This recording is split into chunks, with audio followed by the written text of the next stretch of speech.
Olá, está começando Diversidade e hoje o programa é especial para você que esperava da meia-noite para acessar a internet.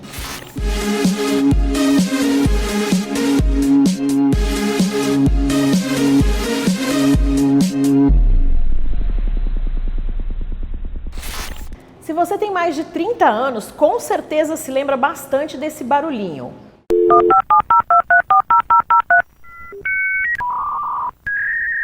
Entre o final dos anos 90 e começo dos anos 2000, era ele que indicava que você estava entrando na rede mundial de computadores. Não existiam redes sociais, quase ninguém tinha câmera digital e para conhecer gente nova, as pessoas entravam em salas de bate-papo. Nessa época, surgiu em Caratinga um site que fez história, o Iglu.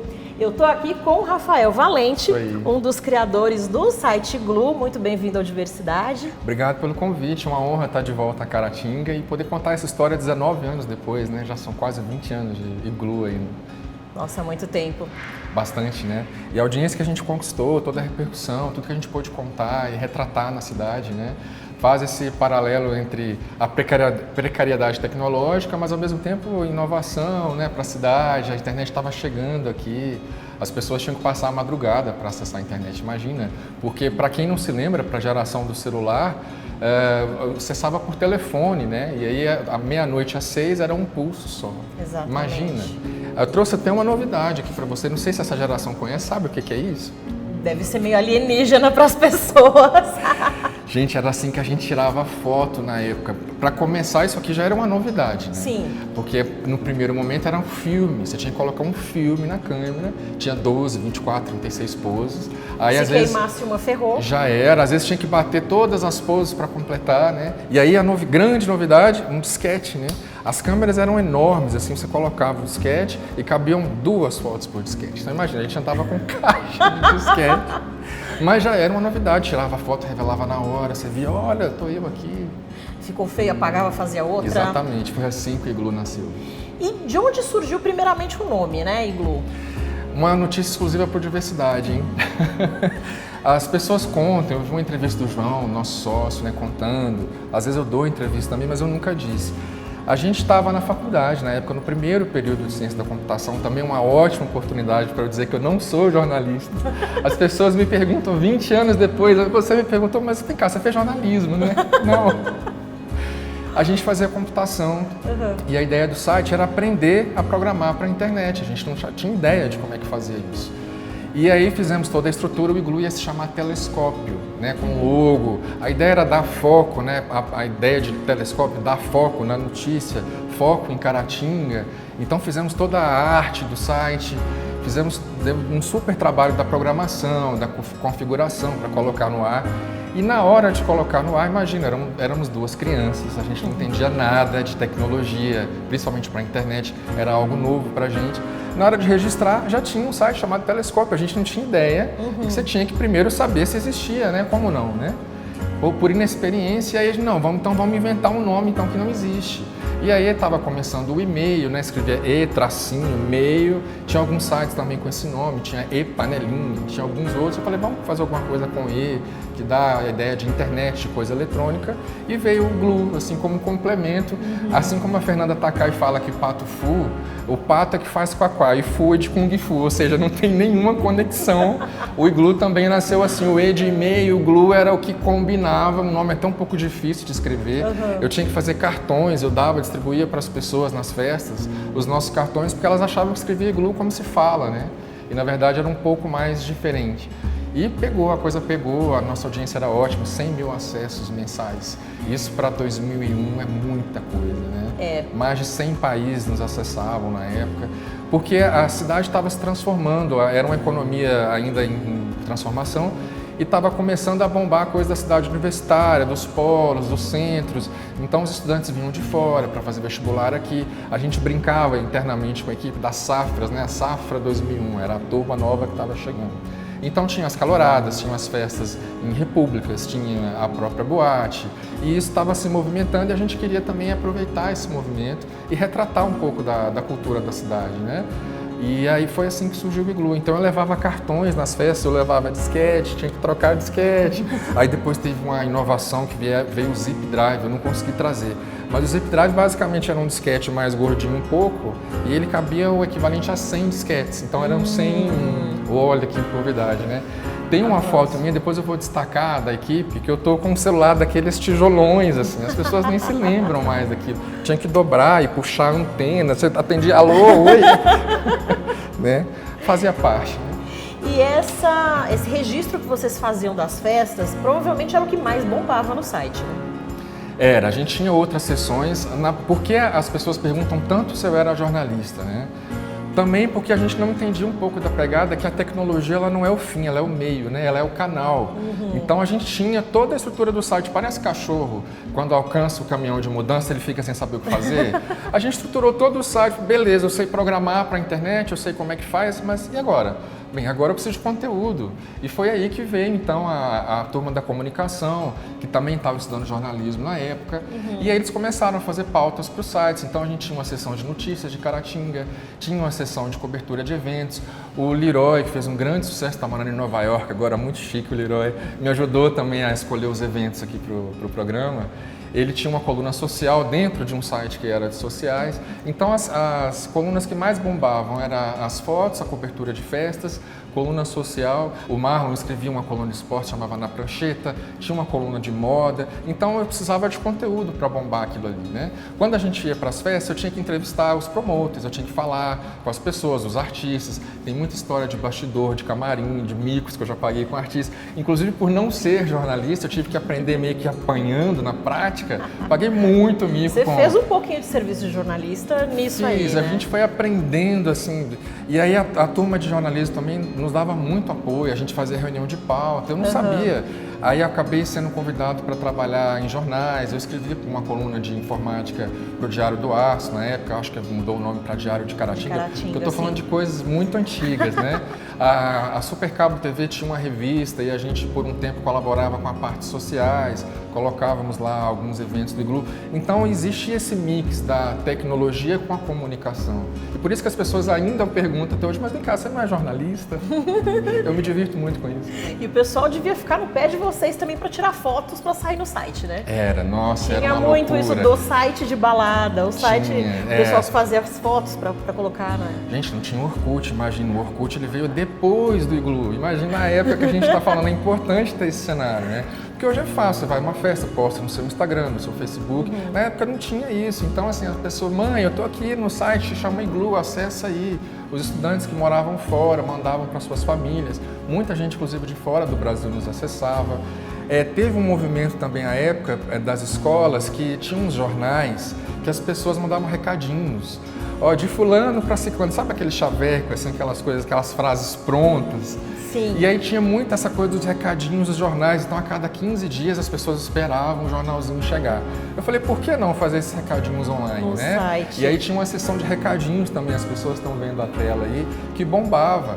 Essa coisa da foto comentada hoje no Facebook, no Iglu era assim, tinha a foto do Flagra, que era a nossa seção de eventos, e aí me deu a ideia, falei, por que não comentar as fotos? Aí eu juntei o recadinho com o Flagra. Então, assim, foram ideias muito embrionárias, né, que com o tempo foram evoluindo. Hoje em dia está tudo mais fácil. E essa galera, esse pessoal da ciência da computação, colunistas, quem eram essas pessoas? Pois é, até importante lembrar também a força que eles deram. Marcelo Tonieto, João Fernando, a turma da computação, o Fernando Batista, que fazia os layouts, e a turma da comunicação, o Leroy, o Neile, a Fabiana Aredes, a Marcinha, a Vânia, todo mundo que participou, foi uma turma grande, vocês estão vendo fotos deles fantasiados ou sem fantasia, mas era uma galera assim, de quase 20 pessoas que idas e vindas participaram do site, vale a pena também a gente deixar esse abraço para a turma. E você tem, inclusive, aí um top 5 de eventos mais emblemáticos dessa época, tem até um artista de renome nacional envolvido. Material inédito para a diversidade, eu não publiquei isso, cara. Foi um mico que eu exclusivo. paguei. Um micão que eu paguei. Eu não sei se paguei ou não paguei, deixa a audiência pensar, né? Sim. De um artista internacional, não, nacional, grande, conhecido aí da turma, que a gente deixa pro finalzinho, Ok. né? Mas o Leroy me ajudou a escolher os 5 eventos que foram mais importantes para a época. Tem tanta coisa que a gente poderia contar de 8 anos de história, mas como o programa é curtinho, a gente resolveu então voltar para a coluna, a espinha dorsal do site, a alma, que era promover a cultura de Caratinga. Então, os 5 eventos mais marcantes para essa época, para a cultura de Caratinga, e eu trouxe uma colinha aqui para me lembrar. A gente colocou por ordem cronológica, eles não estão por ordem de importância para não dar ciumeira na turma, também, né? O primeiro, então, foi em 2001, foi o Maria Maria com o Wilson Sideral, o irmão do Rogério Flauzinho, do Jota Quest. Tem carreira solo, um grande cantor e compositor também. E por que esse evento? Né? Por várias questões. Foi uma noite para o Iglu que foi muito importante, um evento muito acessado. Acontecia no Maria Maria, que era um barzinho das antigas, que a Angélica até lembrou que depois virou Fox. Né? Era Fox boate. Antes? Antes já era Fox, né? E era do Chão de Lima, né, que foi um colunista social que fez um grande trabalho na época, infelizmente não está mais com a gente, mas também ele tinha uma grande visibilidade, eu achei que era importante trazer, né, para a cidade essas fotos. Jefinho, Ana Paula, Rodrigo, o Rodrigão, o Thiago. Eu não vou me lembrar agora o nome de todo mundo, tem muitos anos já, né, mas... Essa foto eu acho massa, essa aqui, eu não sei se o pessoal consegue colocar na edição, eu adoro essa foto. Por quê? Porque ela tá fora de quadro. Tem metade do rosto de uma menina e eu conheço a menina, ela estudou comigo. Você conhece ela? Estudou comigo. Isso era porque a nossa câmera era tão precária que ela não dava enquadramento. A imagem que você via... As 4, né? As 4. A imagem que você via no visor não era a imagem que saía. Aqui no visor elas estavam enquadradas. Então a câmera tinha o que a gente chamava de folga. Para eu tirar uma foto das pessoas no centro, eu tinha que dar uma folga para a esquerda. E eu já estava tão acostumado com essa folga que eu já batia torto para sair certo. Então por isso que eu trouxe essa foto. Eu acho muito engraçado. Essa é da inauguração do Wilson Sideral, do Maria Maria. Foi muito legal esse evento. Foi uma noite muito especial para a gente. E o Wilson recebeu a gente no camarim, deu entrevista. Tô vendo aqui. Gravou com a gente, a Fabiane Aredes. Olha eu, gente, há 20 anos atrás, imagina. O próximo também aconteceu no ano de 2001, foi na Diesel, foi a inauguração da boate Diesel Disco and Lounge, que foi assim super esperada pela cidade, fizeram uma super divulgação. Os promotores da boate eram os 3 irmãos, os Breder, né, o Flávio, o Rodrigo e o Leonardo. Diga-se de passagem, eu, apesar de conviver muito com eles no tempo todo da boate, a gente cobria muito, mas eu até hoje não sei quem é o Rodrigo e quem é o Leonardo, eu acho que muita gente também não, porque eles são gêmeos, né? Então, para você saber diferenciar, tem que ter muita intimidade. E foi uma noite muito legal, a cidade estava lá em peso, mas para a gente não se restringir somente a essa noite da inauguração, nessas fotos está misturado várias noites memoráveis lá na Diesel. O pessoal sempre estava por lá, a gente também, claro, cobrindo, o Leroy fazendo o balaio, e era uma farra, Diesel. Não sei se você chegou a conhecer. Conheci. Eu não morava, na verdade eu saí de Caratinga em 2002, mas eu frequentei, depois que eu voltei, inclusive, cheguei aí a algumas festas lá. Cara, a caminhada ecológica foi de 2003 a 2005, que a gente tem registros, tá? Porque como eu não moro mais na cidade, eu já nem sei se esses eventos ainda acontecem, eu me perdi um pouco na linha do tempo.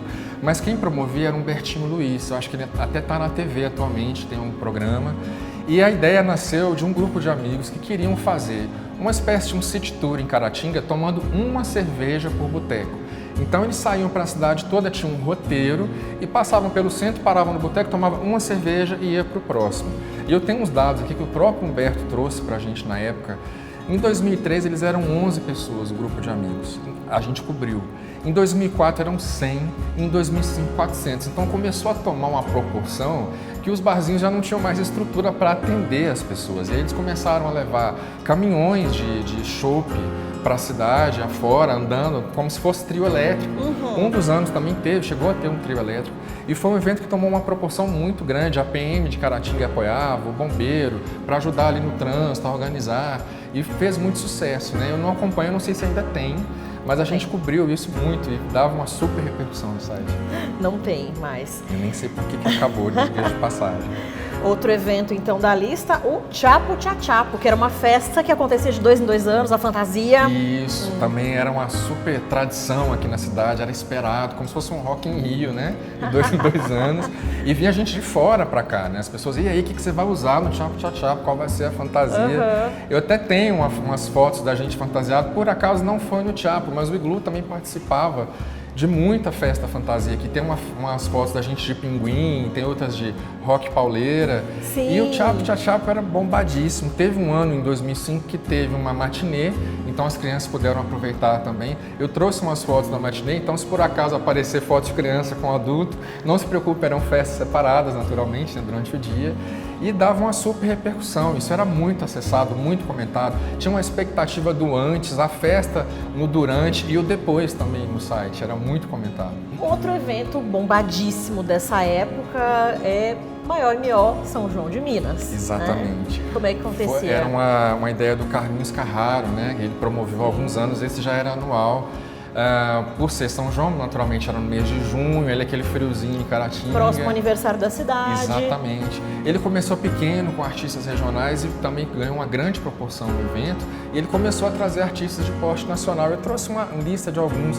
Teve Roupa Nova, Já Meio Uma Noite, Zezé de Camargo e Luciano, o Rapa, Daniel, Bruno e Marrone, teve uma turma. E era onde a gente pagava muito mico, porque estar à frente dessas pessoas, para mim era diferente, né? Não era muito a minha praia, mas eu tinha que ir, cobrir, entrevistar, fotografar, bastidor, notícia exclusiva. E numa dessas a gente pagou um mico aí com o Leonardo, né? Que era a grande novidade que eu trouxe. Eu não tive coragem de publicar no site. Nunca trouxe foi publicado. Você, exclusivo. Exclusivo por diversidade, gente. Inclusive, eu não mostrei nem para a Angélica, para ela antes. Eu queria ver a reação dela, que foi o seguinte: num desses shows do Maior M.O., vocês estão vendo as fotos aí passando, o Leonardo veio na cidade, a gente foi fazer aquela entrevista com ele, saber dos projetos, aquela coisa toda.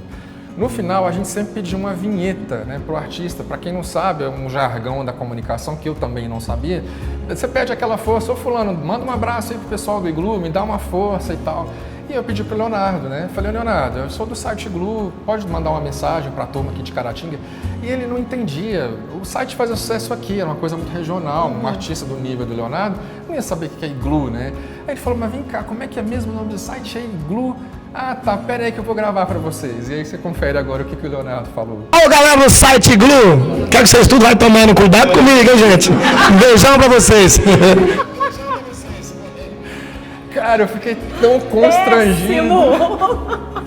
Ele é brincalhão, é o jeito dele, foi uma forma dele brincar, eu entendo isso hoje. Claro. Mas na época eu falei: não, eu não vou ter coragem de condição. postar isso, não dá. E aí eu não postei, ficou guardado, 19 anos guardado, consegui resgatar pra você de presente. Bacana demais. Um abraço pro Iglu e pro Leonardo. E é com essa pérola que a gente encerra o Diversidade de hoje. Rafael, muito obrigada, um abraço pra você e até a semana que vem.